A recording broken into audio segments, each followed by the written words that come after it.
চাঁপাইনবাবগঞ্জের বিখ্যাত আখের রসের তৈরি এই গুড় আমি নিয়েছি ফেসবুক পেজ এসএমডি ফুড থেকে। সম্পূর্ণ প্রাকৃতিক উপায়ে প্রাকৃতিক পরিবেশে তারা এই গুড়টা রেডি করে এবং আমি 3 ধরনের গুড় নিয়েছি। প্রথমেই আখের পাউডার গুড়টা দিয়ে আমি ভিজা পিঠা বানাচ্ছি। দেখেন মাশাআল্লাহ কালারটা কি সুন্দর এসেছে, খেতেও কিন্তু খুবই সুস্বাদু ছিল। বাঙালির সাথে গুড়ের পিঠার একটা সম্পর্ক যুগ যুগ ধরেই আমরা দেখে আসছি এবং আমি প্রতি বছরই সবার জন্য অরিজিনাল খাঁটি আখের গুড়ের পিঠা বানাই। এবছরও তার ব্যতিক্রম কিছু নয়। সুস্বাদু আখের পাটালি গুড় দিয়ে ভাপা পিঠাটা বানিয়েছি।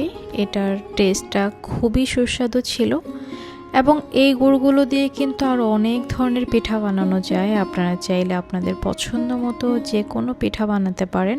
ছোট থেকে মায়ের হাতের পিঠা খেয়ে বড় হয়েছি, তাই এবছর আমি আমার মায়ের জন্য এবং শাশুড়ি মায়ের জন্য এসএমডি ফুড থেকে সবগুলো গুড় অর্ডার করে উপহার হিসেবে পাঠাবো ভেবেছি। আপনারাও কিন্তু অর্ডার করে ফেলতে পারেন। অ্যান্ড দেখেন ছোলা গুড়টা দিয়ে আমি সবসময় পিঠা খাই, এভাবে আমার কাছে খুবই মজা লাগে। এবছর যারা ভেজাল মুক্ত খাঁটি আখের গুড়ের পিঠা খেতে চান তাদেরকে আমি হাইলি রেকমেন্ড করব ফেসবুক পেজ এসএমডি ফুডের এই আখের গুড়।